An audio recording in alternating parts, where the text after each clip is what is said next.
Cristine Soto Deberry is the founder and executive director of the Prosecutors Alliance, an organization that supports and amplifies the voices of California prosecutors committed to reforming our criminal justice system through smart, sage, modern solutions that advance not just public safety, but community well-being. Cristine spent 9 years with the San Francisco DA's office, a decade as the chief of staff to San Francisco District Attorneys George Gascon and Chesa Boudin, as well as serving as San Francisco Mayor Gavin Newsom's deputy chief of staff. In our attempt at True 30 to understand the many issues related to our criminal justice system here in San Francisco, we were thrilled to have Cristine join us today and share her vision of what proper criminal justice reform looks like. I hope you learn as much as I did from today's episode. Well, there's our legal warning counselor. So thank you so much for joining me on True 30 this morning. And it was fortunate for me. I went out to a conference called The Summit in Palm Desert a couple weeks ago. And I was fortunate enough to meet with you through a friend of ours named Scott Witt. And you were among many of the folks out there in the desert that have goals of trying to help the world a bit. And so that specific to you is in the area of criminal justice reform. And after attending your talk about how you got into criminal justice reform, I was more than eager to get your take on the future of criminal justice for a couple of reasons. Firstly, I live and work in San Francisco, so I see many of the issues you're up against. And secondly, your vast experience in all things criminal justice, starting with your 9 years at the San Francisco District Attorney's Office, your former role of Chief of Staff for Chesa Boudin in 2020, Chief of Staff for George Gascon in Los Angeles from 2011 to 2019, the Chief of Staff for Mayor Newsom from 2009 to 2011, and your new role as the founder of the Prosecutors Alliance, an organization you started in 2020 to help reform what most of us of reason can agree needs to be reformed. And as I mentioned to you briefly at the conference, I have some personal experiences with this based on my little brother's addiction and revolving door in and out of jails and rehab centers, much of which I think could have been handled differently. And I think there was a lot of cruelty and counterproductive behavior that took place with that. So I want to state that for my bias in case anyone understands where I sit with that. And so, needless to say, you are one of the most decorated people that I've ever seen in this area. And that's why I'm so happy to have you on the show today, specifically to talk about, I think, what not only needs to happen here in San Francisco, but big cities across the United States. So thanks again, Cristine, for joining me. Oh, my pleasure to be here. Excited for the conversation. So, why don't we just start in with your newest passion, because it's a very interesting organization. Why don't you tell us a little bit about Prosecutors Alliance, why you started it, and maybe, you don't have 5 goals, but what are your goals, over the next decade specifically? Yeah, it's a great place to start. I'm on a new adventure for the past 2 years here. I'm a bit of an entrepreneur, which is new after coming out of a career in government. And I started this work because I saw so many areas for just big opportunities to shift the conversation we were having around criminal justice. I had the benefit, as you were saying at the beginning here, of being both a prosecutor and a public defender. I've also been a victim and I've been accused of crime. And like most of us, I've seen the issue from a lot of different angles, but that can be pretty rare in the criminal justice system, unfortunately. And what that personal and professional experience allowed me to understand is that most of us want a better system. All of us want it to work, right? I think we can all agree. When we apply an intervention, we're hopeful it will work, or we wouldn't be applying it. And the question in this country for so long has been what will work? And I felt there was a real opportunity after working with both George and Chesa to have a bigger conversation in our community of prosecutors about what could be better and to join that conversation rather than resisting it out of hand or refusing to participate in a dialogue and be connected with people with a different point of view. What would happen if we were in the dialogue about transforming the system of justice into one that actually delivered on what we're all hopeful it will do, what we pour our hearts and souls into every day, hoping for a good outcome, but often don't get. And so we formed this group to try and create a space and community for prosecutors, victim advocates, people that feel a connection to that part of the work, to be in the solution game instead of the status quo game. And it has been really revelatory for me and exciting to see how many prosecutors are hungry for that conversation, who want to come to the table, put up what they think is problematic, hasn't really met the goals that they had, and work in partnership to find better solutions to our problems. And so that's what we're building. We work on a range of things. We work on legislative proposals. We work on policy. We provide trainings, exposure to research and data. And one of our more recent things, just building experiential trainings, opportunities for dialogue, to kind of create the bridges that I've experienced in my own life of being able to talk to people from many different positions in this work has, I think, created real depth in my understanding. And so trying to offer that same opportunity to others. Okay. And it says here under your logo there, California. Do you have it? Is it just in the state of California, or is this moving onward and upward to other states in the United States? So I think we will be moving to some other states. We did start in California. It's where my experience has been entirely on criminal justice issues. And I wanted to work at home. But other people are reaching out to us. Prosecutors around the country are saying, I'm interested. My office would love some trainings. Or is there opportunity for us to join you on visits? And so we're in conversations now with a couple other states about what would be helpful to them to be part of doing this similar work. So I expect in the next year or two, we'll be in a few other places. That's great.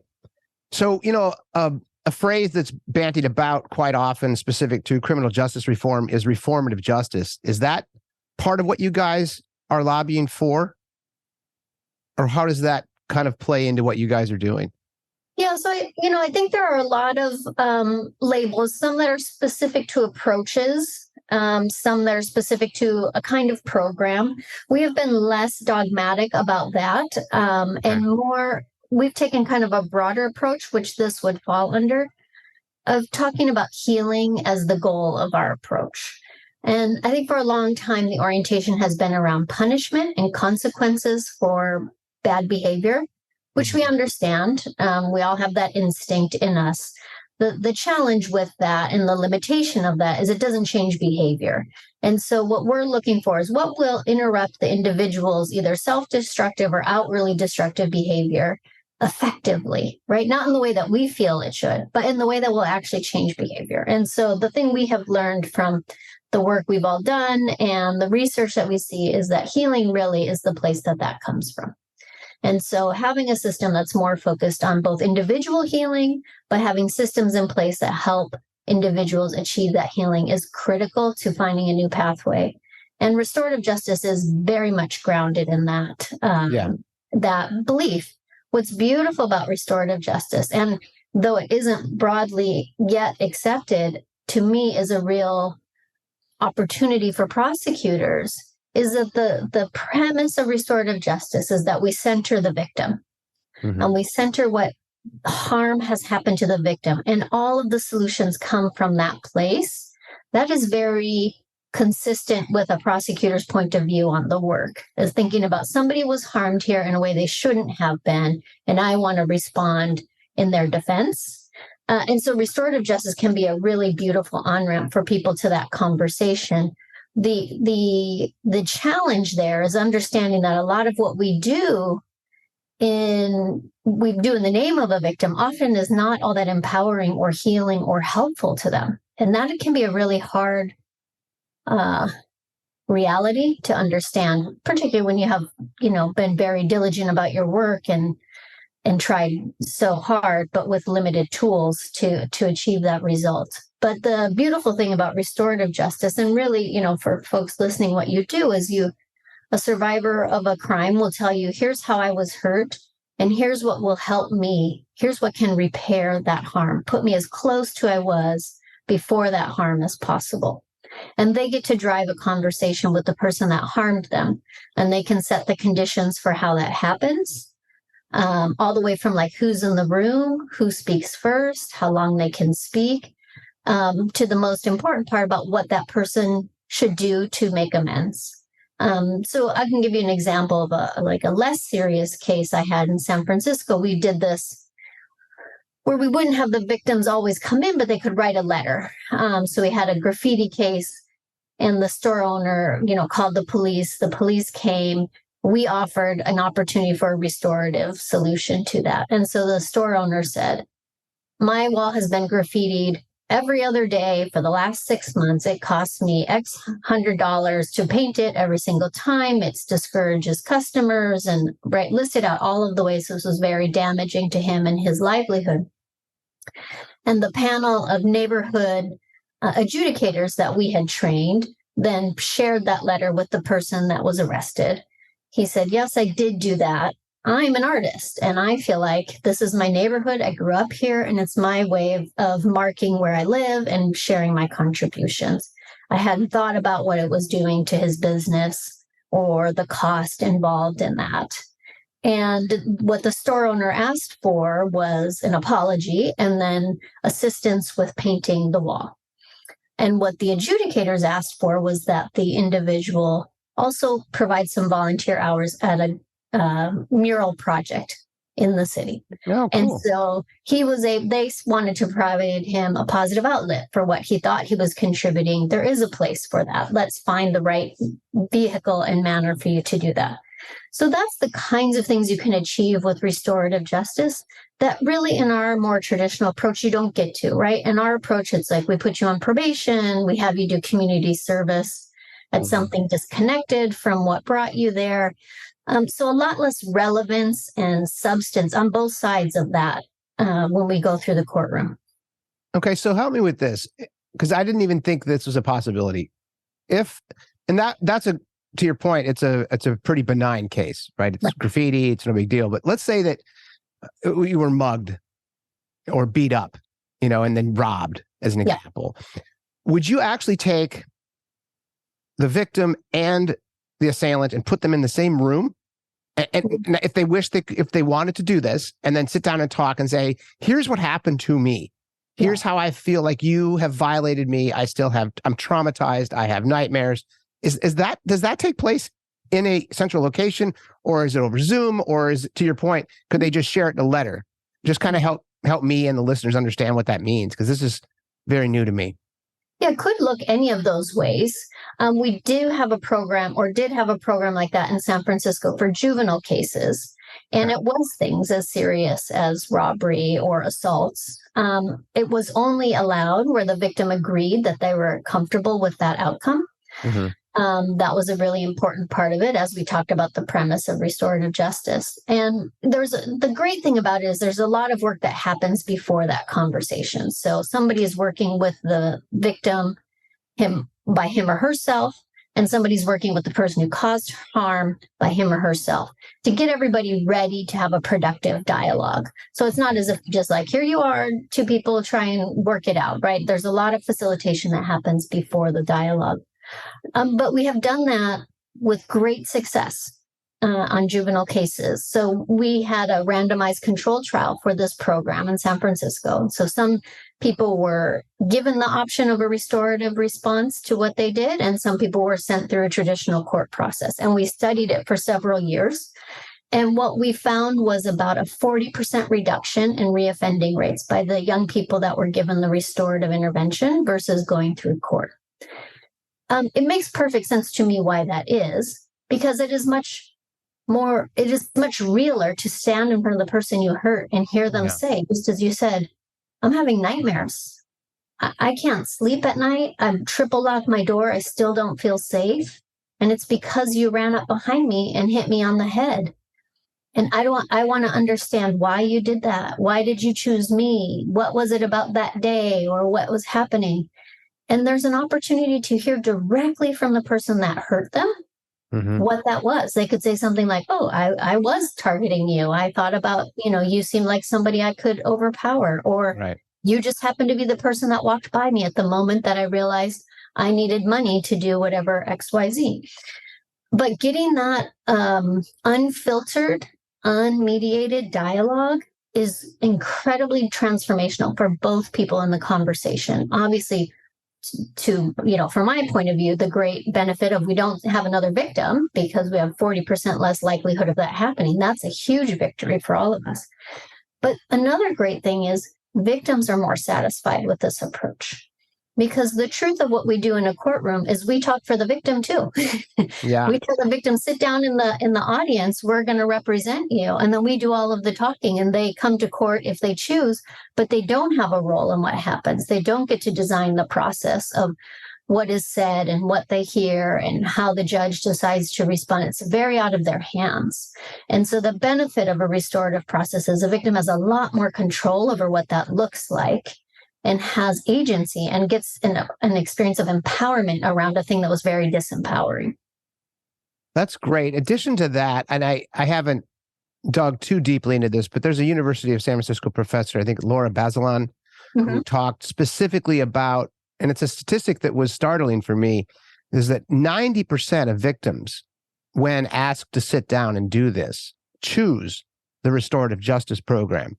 Yes. And that really surprised me, because I would think that most people, specifically victims, would like punitive justice, because they're angry and they are hurt and they are suffering from either physical or mental trauma. And so that's a number. Is that a correct number? I didn't do a lot of homework on it. That was just one that I pulled on that. Is that, I mean, It doesn't have to be the 90%, but it's obviously a majority of cases are asking for this, which is also a surprise for me. Well, when we set up this juvenile program, we said the victim has to agree. And we all agreed when we were designing that it was okay if they said no, that was going to be the end of the conversation, fully expecting we would hear a good number of no's. Yeah. We had one ever. Wow. It was shocking to us. But the data does bear that out. As you reference, when we look at this around the country, it is. Now, so I don't want to speak for all victims because they have a broad range of experiences like any category of people do. But the most common thing you hear from victims is, I don't want it to happen to me again, and I don't want it to happen to anyone else. That's what they're asking us for, right? And so when we say to them, well, the way we can do that for you is jail or prison, they're like, okay, then let's use jail or prison. But if we come to them and say, we have jail or prison, it fails 70% of the time. Or we have this approach where you can be in dialogue with the person who harmed you, and it succeeds 60 to 70% of the time. There's a different evaluation and opportunity for them in that moment, right? And so that isn't the dialogue that happens, but that is what people understand in their own minds, right? We don't kind of push them down a certain way. We say, here's what it would look like to do this. Are you interested? Yes or no. We don't talk about success rates. But I think intuitively people understand we're much more likely to reach a person if we can have a real open conversation with them, right? Whoever it is, for whatever it is. And so it is a beautiful process, and it can be used in lots of different ways. It can be used after jail and prison. It can be used during jail and prison. It can be used instead of jail or prison. It is an approach more so than it is that it has to be the only intervention. And that creates a lot of freedom too, right? If we have a case of a homicide or a very serious sexual assault, we may not feel like that conversation is adequate, or we may. We have had victims, say that would be their preference. The system tends to step in and act anyways, in spite of that victim's wish, but it is an interesting place for us to all be working. Yes.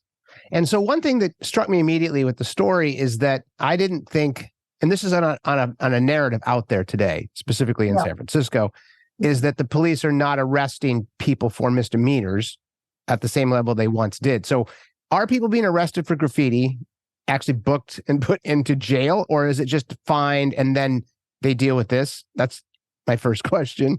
Yeah. And then, why don't you answer that one first, then I'll dive into something else.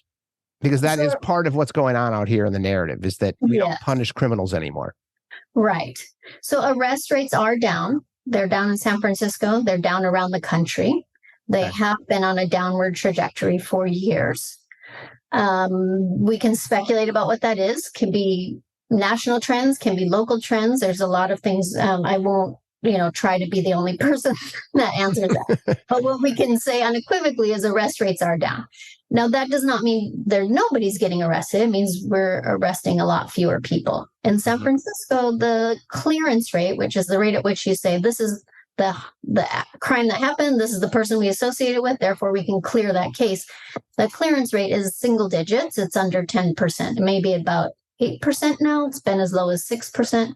So there's certainly an issue there that requires some more evaluation. But people do get arrested for misdemeanor conduct. Generally, they're given a ticket, a citation that says, Okay. you're accused of graffitiing this wall. You need to come to court on this date in 2 months. Got it.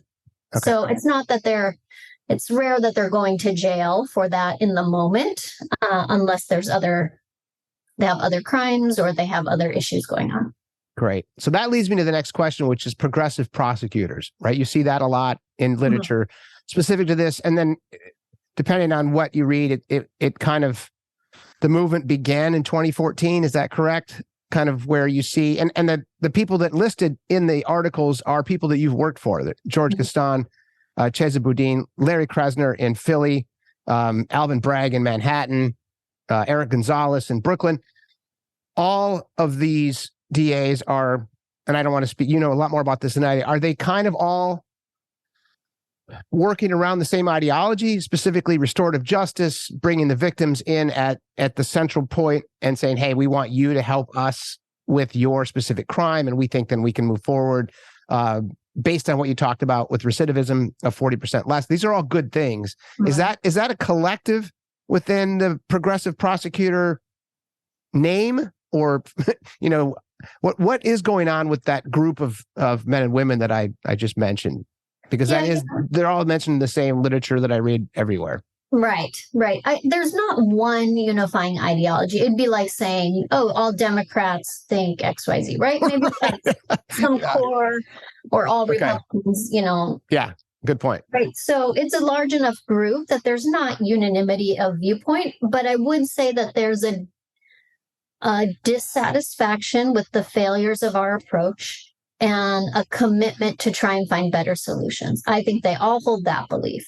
How they think we get there varies by their own experience, varies by their jurisdiction that they're in, varies by things they have tried and seen work or not work.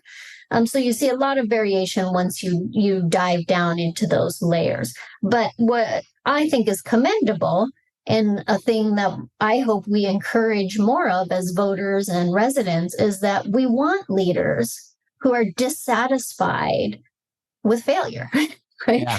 We don't want leaders who say, failing 70% of the time is good enough for me, and it should be for you, so suck it up, right? Like, that is dissatisfying for anybody. If you don't have your hands on the steering wheel, you're hoping the person who does cares deeply about that. And unfortunately, in criminal justice, we have taken this zero risk approach that, like, any innovation, any iteration, any exploration is reckless. And I would argue the reverse is true. To keep doing what we're doing is really reckless. We're creating more victims. We're creating opportunities for harm that perhaps we could solve if we were willing to give ourselves enough space to try, not harebrained ideas, but like researched and thought through ideas about what could be different, ideas that work in other countries, right? We have enough information available to us that we can be trying tested models. So I would say that's what unifies the group. The label progressive prosecutor has been attached at some point to the process. George was appointed district attorney and then ran starting in 2011. So when it started or who's in it, everybody may have a different point of view on that. But I do think that the overarching belief is we can do better than what we're doing. And you mentioned a 70% failure rate. That's the recidivism rate of offenders after a 10-year period, correct? I mean, I'm just trying to, more than I do, but is that what you were referencing? It's a national number for failure, for rearrest after incarceration. Okay. And so another thing that, during our email exchange, you mentioned that you were visiting prisons. And so that's another thing I wanted to bring up. There's a couple of things there. Why do you visit prisons? What do you learn from that? And do you think specifically, because that is something that I have a sore spot for with my little brother, visiting him in jails and prisons it's terrible, and it's not a good place. The people come out different. It's more traumatizing to go to prison than almost anything else. It was one of the worst things that ever happened to my little brother. So help me a little bit about, why do you go to prisons? Because I don't know a lot of prosecutors that have done that. And what are you gleaning from these experiences, and what is then how is that affecting what you want to do moving forward? Right. So imagine never seeing your doctor, or your doctor never having seen the effects of any medication that she prescribes. It is sort of how we operate in this system. So prosecutors are not required to visit a jail or a prison, but they prescribe that intervention all the time. Okay. I think that no matter what you glean from it, I think one should get as close as they can to the work that they're doing. And one should see, okay, I believe that you are a certain level of dangerousness that requires being removed from the community and put in this place. Then we should go see that place. And we should understand what it means to send someone for 1 day, 1 year, an entire life to that place. Yep. In addition to just seeing the physical location of what those interventions look like, the way our criminal justice system is set up is that a prosecutor is not allowed to talk to the accused person unless their attorney agrees to that. So there's essentially no dialogue that happens between the prosecutor and the defendant, right? There's an ethical wall that's drawn there, and as a result, people are, appropriately quite cautious of not crossing that. Sure. Which we understand why that is, but the bad part of that is then they never have any direct interaction with anybody that they're prosecuting, and they never have any feedback about what happened after they were sentenced. And so for all of these reasons, we're taking prosecutors into prisons, and we're putting them, yes, they get a tour. Here's what the yard looks like. Here's what a dorm room looks like. Here's what a cell looks like. But the majority of that time is spent sitting in dialogue with people that are incarcerated in that place about their lives. What was your life like before you were incarcerated? What has incarceration been like? Where are you now in your thinking? It is an incredible opportunity and a privilege for me to sit in those conversations because they aren't happening. I think this might be the first effort at it. I was just in one on Tuesday, a women's prison in Southern California. And to a person, both the prosecutors and the women that were incarcerated, they were like, I've never been in a conversation like this. I've never had the opportunity to see or be seen by this category of people. And it's transforming how I think about it. For the women that are incarcerated, they were like, I just assume you hate us all and that you're, just mad and going to punish us as much as you can. And to hear you say that you're worried about us or you're worried about the community is something I could have never imagined. And then for the prosecutors to sit in a conversation and hear about the difficulties in the lives of these women before they committed a crime, and then to hear their remorse, and that they speak the names of their victims and hold them in great regard and great reverence for what they have done to another human being is really impactful for the prosecutors because they don't otherwise get to see that. They see just that moment in court, which is not long after the crime. They're not interacting at all. The defense lawyer has told their client, don't look at anybody, don't make eye contact because it will be taken as you're trying to threaten people or do something. And so they mostly stare straight ahead. They also don't talk. The victim doesn't talk. And everybody's drawing conclusions about everybody that when they get in that circle, they realize most of them are false. Wow. Okay, so you mentioned that it's rare. This is new then. This is not something that has been adopted, not only here in San Francisco, it just hasn't. So prosecutors historically have rarely, if ever, met with anyone in the prison system at this level. And is the goal of it to humanize the experience for everyone? Is that a big piece of it? A huge part of it. I was saying at the beginning of this, I've done defense work, and so I had clients, and I spoke to them, and I understood how my conversation was with them one-on-one versus how we represented that situation in court. There was a lot of space in there. And many of my clients would say, I feel terrible. I did that thing. I don't know, what can we do? And I'd say, well, we're not going to say that right now because that will not help you, right? Right. And so that is hidden from view for appropriate reasons because we're trying to navigate a legal scenario, but not always the best pathway to figuring out what happened and how severe of an intervention we need. If somebody already has insight that what they did was not okay and they feel badly about it, our intervention's likely going to look different than someone who's sitting there saying, like, wasn't me, and I don't know why everyone's staring at me that way. It didn't, it was her fault, or right? That's a very different moment in a person's life. But most of that is not what we discuss. And so these visits give an opportunity for everybody to just see the human being on the other side of it, and to realize we all do good and bad things at varying degrees in our lives. And most of us feel deep remorse when we do something wrong. True. And do you have just personally, again, my own personal bias kind of fits in here, because I think that with my own little brother and his issues, if someone would have taken this time to meet with him and to take this approach, I think it would have been very helpful, not only to his recidivism, but to his heart. Right.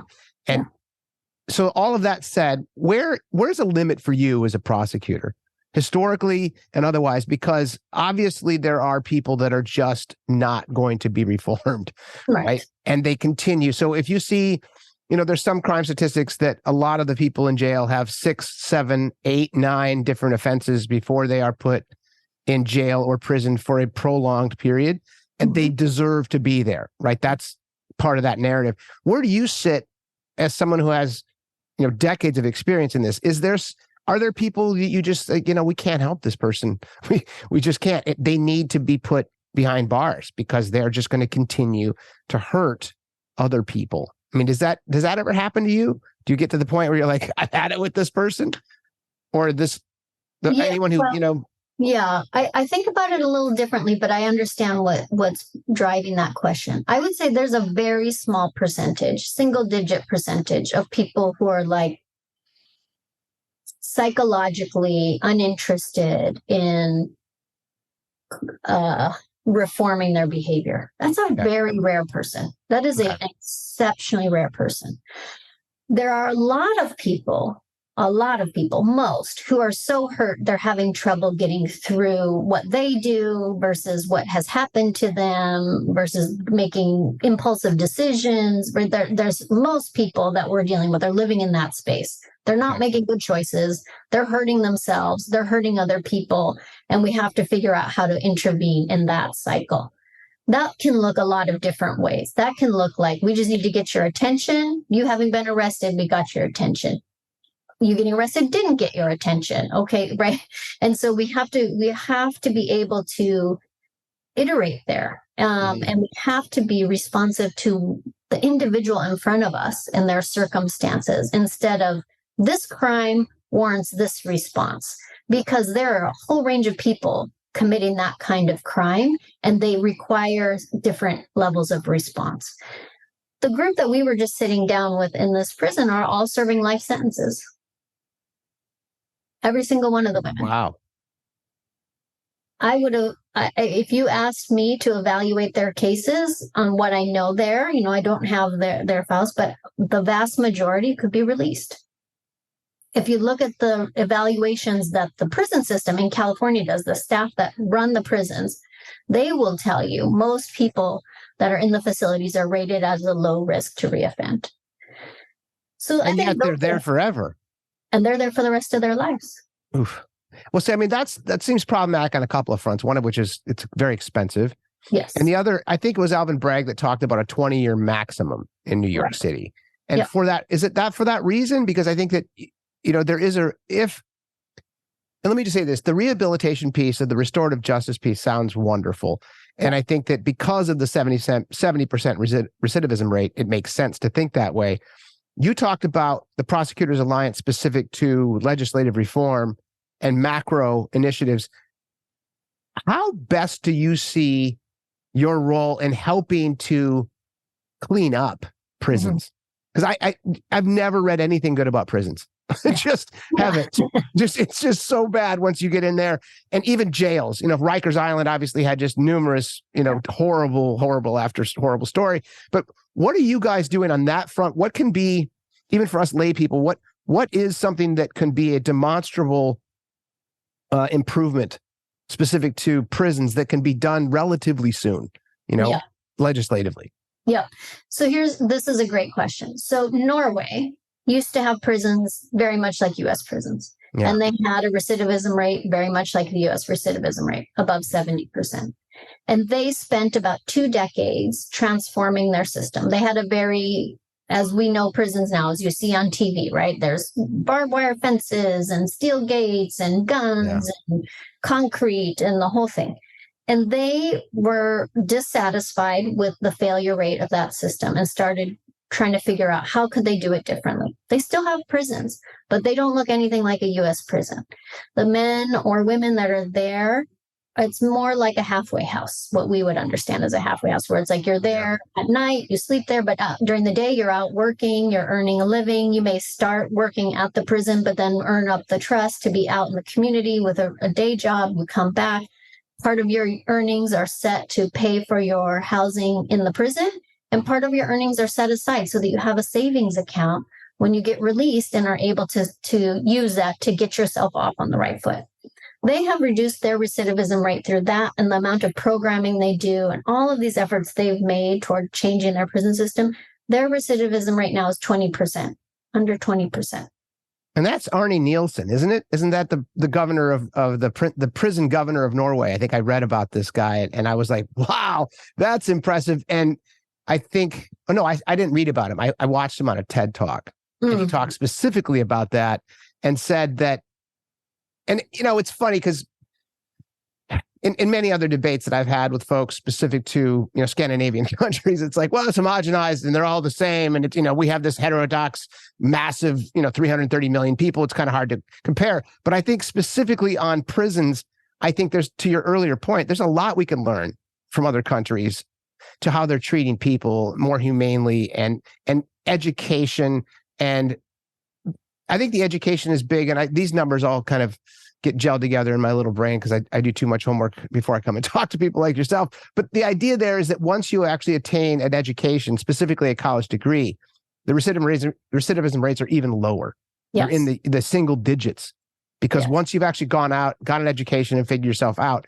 And in this TED Talk with Arne Nielsen of Norway, he talks specifically about that as well. They have, automotive programs, and they have people where you're trained into doing jobs when you get done. And that way you can go, once you get out of prison, it's not like you're just stuck or you've been abused at a physical and mental level, emotional level that you just can't recover from. So as soon as you get back out, you fall right back with your old crew or you fall right back into crime because it's really the only thing that you understand. And violence is really the only, not only do you understand violence, you understand it better. Because that was the one thing I knew from, Stevie going in and out of jail is that he always came back, sometimes beat up. And it was, it's tough.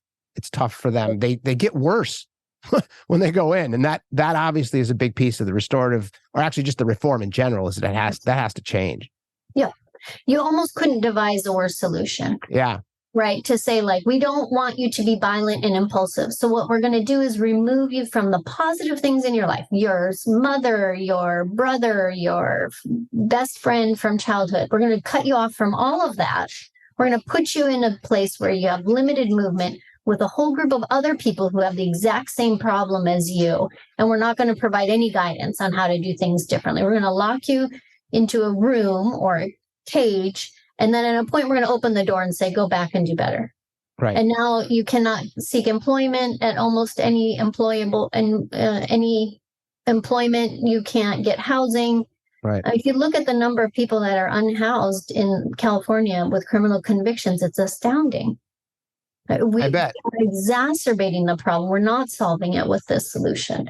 And to do that at a time on this planet when we've seen another country tackle that very same issue with success is infuriating to me. I bet. And so what do you... We can do better. There is an example of how to do better. What they say in Norway is like, the punishment is the loss of your freedom, not the loss of your humanity. Yeah, I like that. And so that said, do you think it's realistic to make those kind of changes? I mean, what are you guys doing on that front? And what does that look like specific to prisons or even jails for that matter? So we worked on a bill last year, unfortunately did not pass, but to end solitary confinement, right? This idea of using, that is literally like a dungeon from the 1600s, right? Like you will see no sunlight, you will talk to no people. we do not need to do that to reform people's behavior. No, I mean yeah, even as a layperson, that it actually breaks people mentally. Yes. Right. But we use it in the state still, and there are no limits on it. It is determined by prison staff. There is no hearing or judge or anybody else that weighs in on the need for that, the length of that, the appropriateness of it. Wow. So my good friend and someone you met at Summit already spent 8 years in solitary confinement. And that is not an uncommon experience in the state of California and in the United States of America. And that is excessive. It is cruel. We should not be doing that to people, no matter what they did, no matter how horrible what they did was. Returning that cruelty does not solve the problem. Right. No, he's obviously one of the fringe cases that survived such torture. And that is torture, right? That's just psychological torture. That's not, and doesn't that, shouldn't that crawl under, fall under cruel and unusual punishment? I mean, there's certain things that, you think, well, that doesn't make any sense. And so outside of that, where do you, with the legislative piece, because we're having this discussion, we have to discuss the defund the police movement and understanding, what are your thoughts? I mean, as an old ad guy, I came from the media world. The phrase always bothered me because it wasn't conducive or it wasn't appropriate to what the goal was. Right. And I did a lot of reporting on defund the police. I interviewed progressive activists at the DNC. I interviewed beat cops, leadership here at SFPD, and a chief of police at Santa Rosa Police Department named John Cregan, who turns out to be just a mensch. And they're doing a lot of really cool things that I can get into in a sec. But what are your thoughts on defund the police specific to your initiatives? And what is it more of a, obviously the slogan wasn't accurate, but the idea behind it, as I dug into it, was that the goal was less punitive and more mental health services, and removing the police from a lot of those, calls to service, if you will. So what are you guys doing, if anything, on that front, or what's your purview as an expert in this area? Because I'm very curious to know how you see that. Yeah. So what I would love the slogan to be is fund peace. Right? Like, let's fund the things that will prevent harm from happening in the first place. That is our best spent dollar by far on any scale. Agreed. And I think what people are saying is along these lines that, and it is true, we use so many of our dollars in the reactive part of this work, police, prosecutors, prisons. It starves the budgets of local government to be able to invest in the preventative part of the conversation. And so people are saying, like, why does my brother have to go to jail to get mental health services? That's a very good question. Right. That is a way more expensive way to give mental health services and less effective. So I think that is the question that we can all rally around, right? You don't have to come to it saying there should be no police. You can come to it saying, how do we make sure that the money is available at the beginning of a person's life and their struggles, and not at the end to let them know we disapprove? But what does it look like to support them? This literally happened in my conversation this week at the prison. One of the prosecutors came out and she said, what is so heartbreaking to me is that the women that are there only got help once they got there.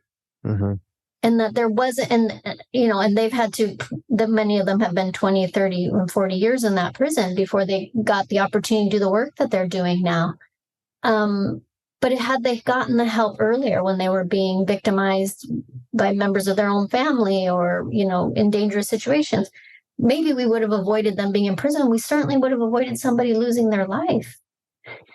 So I think that's the work we're most interested in. We are trying very hard to move those dollars. We're trying to move those dollars towards victim services and to broaden our understanding of what a victim is, because most people are in the criminal justice system were first hurt by somebody else. And if we can provide that help to everybody in the moment when they're hurt, we have a much better chance of healing them and them not hurting other people.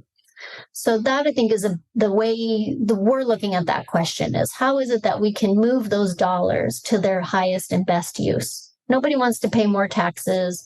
Nobody wants, triple my taxes so we can have mental health services. That's hard, right? Right. It's real times. Like that is real dollars coming out of somebody's paycheck. And so I think it's incumbent on all of us to figure out, how do we use the limited dollars we have to their highest and best use? To me, it's on prevention. It's on supporting people to have fulfilling, hope-filled lives before they ever walk down a path of us having to intervene more harshly. Sure. Other places do it, we can do it. Yeah, because the reason I mentioned that is that the remedy that is taking place, you've heard of cahoots, obviously, up in the Northwest. And the idea there is that mental health services are a big piece of the calls into dispatch every month. And so what Captain Cregan, or actually Chief of Police Cregan, shared with me is their goal with the in-response units is to have them take up to 25% of the calls into dispatch at some time during the future. So let's just say that's in the next decade, hopefully. But what his team compromises now is it's a triumvirate of a mental health expert who has 30,000 hours of clinical certification, a homeless advocate, someone who's actually been homeless and is now recovered and understands the plight of those folks, and then a paramedic. And they go out in a nondescript van specific to the calls around mental health only. And then obviously if they feel they're at any point in danger, there's a button where they can, ask for the police to join them and those kind of things. But that what Chief Police Cregan shared with me that he was so proud of, because he said the same thing you did. And a lot of leadership that I talked to says this, is that policing has been, unfortunately, the cheapest solution to every single problem in the cities. So if someone's throwing rocks at cars on the freeway, they call the police. If someone's having a psychotic break, they call the police. And the police are not trained for that, right? That's not something they have the wherewithal to handle. And so if we can actually, when you say like repurpose, is part of your legislative ideas to not to take money from the police, but to reallocate budgets at the state level, the city level, the county level for mental health services? Is that what that looks like? Yep, it looks like cahoots, or any other variation we'll come up with. We'll say like mental health professionals are the right people to respond to those calls. So let's figure out, do they need to work in the police department at first, outside of the police department? How do we start to make that transition so that we have mental health professionals responding to mental health crises, and we have police to respond to situations of violence or that require police officers, right? That's the kind of work we need to be doing. Is what has happened, and it's not the cheapest solution. It's expensive. It's very expensive solution. Is that as we have shut down all of the kinds of social services and supports in our country, there's nobody else to call but police and prosecutors. Correct. Right. And so because we're all dutiful, then we show up when you call us, and we're, okay, you want me to respond to that? I don't know what the heck I'm doing, but I guess I'll try to figure it out. Well, that's noble and appreciate the individual effort, but as a system, it's completely broken. I would say in law school, no part of law school teaches you how to deal with substance abuse or mental health issues. Right. I do not have the training as a lawyer to determine what level of treatment somebody needs for their addiction or for their mental illness. I don't know how to diagnose it. I don't know how to treat it. I'm a very expensive government employee as a lawyer. I'm like the last person that should be in that conversation, but we do it every single day, hundreds of times a day, hundreds of thousands of times a day. If you look at the state, we're having lawyers solve what are problems that should be solved by professionals. Other professionals, yes. Other professionals, right? The people that have gone to school for that. I don't know the DSM-4 diagnoses. I don't know how, when your eyes do that means, I don't know any of that. And to try and learn it on the fly in the courtroom as you're going is I appreciate everybody's individual effort there, but that is not the appropriate system to respond. And so the work that we're doing is to try and clean those lines. Let's get the right agency responding in the right moment and clean up whatever the budgetary readjustment looks like in there. But let's be honest about what we need to happen in a moment like that. We know that more people die in encounters with police when they have mental health issues because the two people cannot figure out how to interact with each other. So we can solve that. right? We can do a Yes. better job there by having the right professionals show up to that situation, and we can save those lives too. So that's the work we're doing, is we're looking high level systems. How do we make this resonate more with what people want? What's interesting is if you survey people, they know it doesn't work. Voters know that what we have been doing doesn't work. Particularly people that live in high crime areas will tell you, you guys have tried this. You've tried it for 50 years. My community looks exactly the same, if not worse. So like, come on. Yeah. Try something else. And people are eager for that. They will support mental health interventions. They will support substance abuse interventions. It is good, but it's going to take the work of those systems to really dig in and do it in a way that is logical and coherent and doesn't leave big gaps as we make that progression. Yeah, agreed. And that's actually another discussion too around crime concentration, specifically with, south side of Chicago and Watts in LA and the Tenderloin here in San Francisco.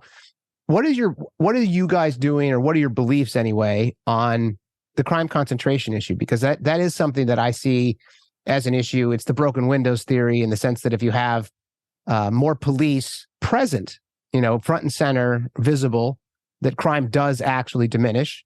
And in the biggest areas, I've noticed that even recently here in the Union Square area during the holidays, there's tons of police down there now, which I think is great. But, that's again, it's just a person on the outside not understanding what's going on. What are your beliefs on that as it relates to policing? So being more visible. Yeah, I think there's two questions in there. Police being visible has been shown to have some deterrent effect, that if there's a police officer walking down the street, that's not going to be the moment when you decide to do XYZ, right? Right.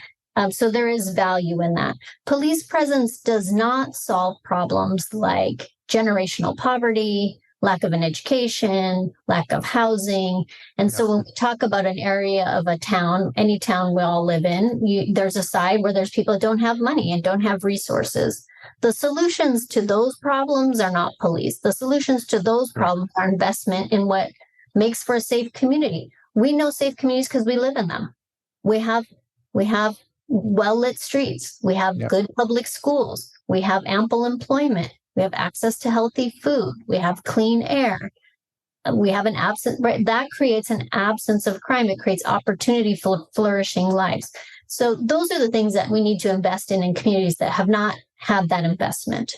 We won't solve that by saying, like, if we put a police car on every corner, nothing bad will happen. That is untrue. We have tried that. We did that in the 80s and the 90s in lots of communities. It did not result in crime going down. It resulted in detecting more crime.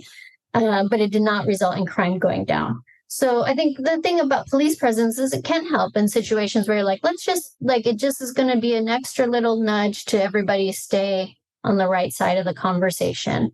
But the bigger structural issues require structural solutions. We have to start having an honest conversation about the way schools look in really poor communities and why people don't read and graduate at the levels that they do other places. Yeah. Well, specific to the poverty issue, what are your thoughts on bail reform? Because one of the things that I read is that relying heavily on cash bail is that it makes the question of pretrial release one of means rather than one of risk. Yeah. And I thought that was appropriate. The counter argument on that is that if you let these folks out with, if the bail reform, why don't you start with this? What does bail reform look like here in San Francisco, and what are your thoughts on it? Yeah, there's a misconception that bail reform means nobody ever gets held. Yes. The current system means most people don't get held, particularly if they have money. So you can be accused of murder. Your bail will be set at $1 million. You can bail out. Yep.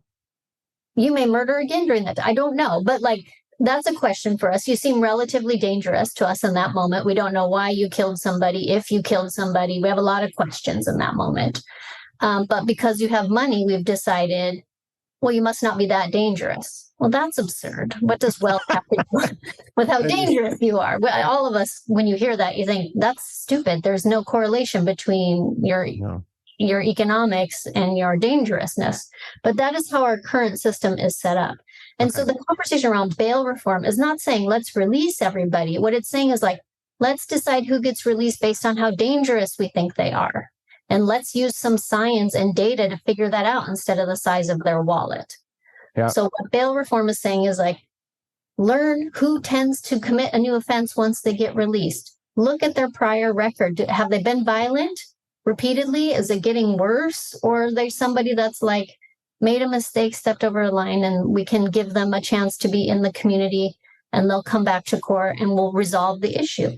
That's what bail reform is about. It is not about the doors of the jail no longer locked shut. It's about using a better system to figure out who should stay in, and that we only use that when we have to, right? We don't want to be using jails before we know somebody's guilty, before we know we have the right person, unless we really have to. And so that is the conversation around bail reform that unfortunately has gotten distorted into something that it isn't. Well, I think that, in our polarized culture, that happens almost on everything today. So it's, Brittany Griner getting freed today, you're seeing people battle each other online about that. So, was that a good idea or not? But so that said too, what are your goals legislatively with decarceration?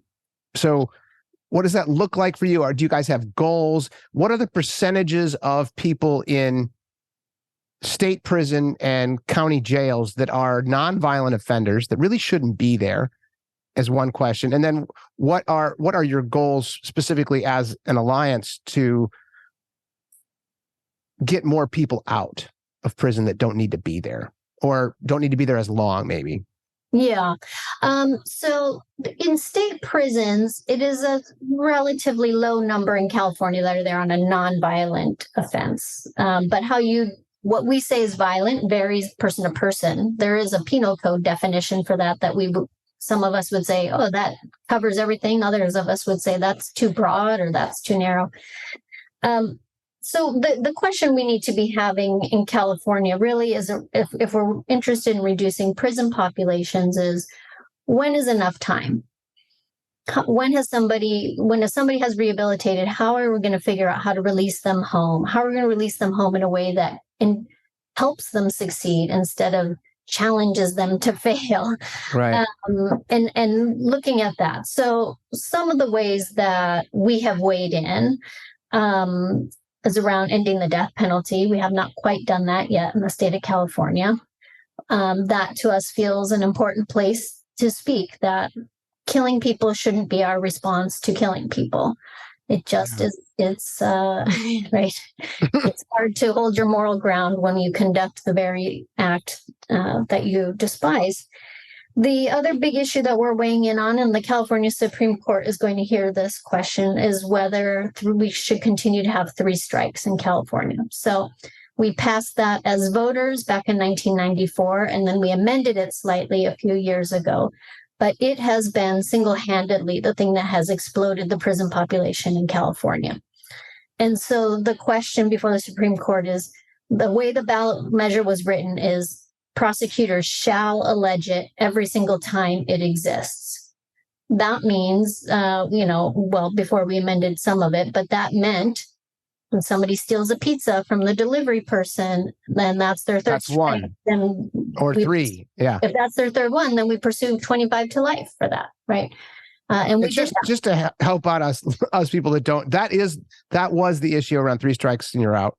Is after your third strike, it's 25 years minimum. Yes. Oh, God. Okay. So yes, and that would be my question. And maybe you don't have this,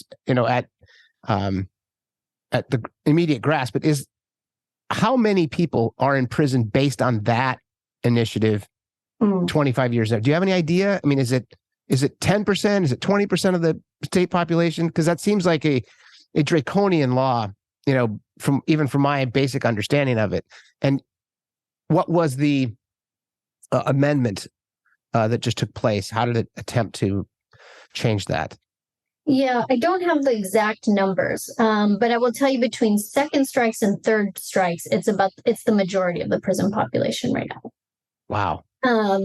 So what that law said is, like, your first strike gets treated normally. Your second strike, you get double the time. Your third strike, you get 25 to life. The change that we made as voters in the early 2000s said the third strike had to be serious or violent. It couldn't be stealing socks or stealing pizza. So we did start to curb that. Now, we still have many people in there for that conduct from prior to making that reform. And there's a big struggle to try and get those people in front of a judge and reheard and released. There are thousands of people still in prisons for those nonviolent third strikes from our earlier history.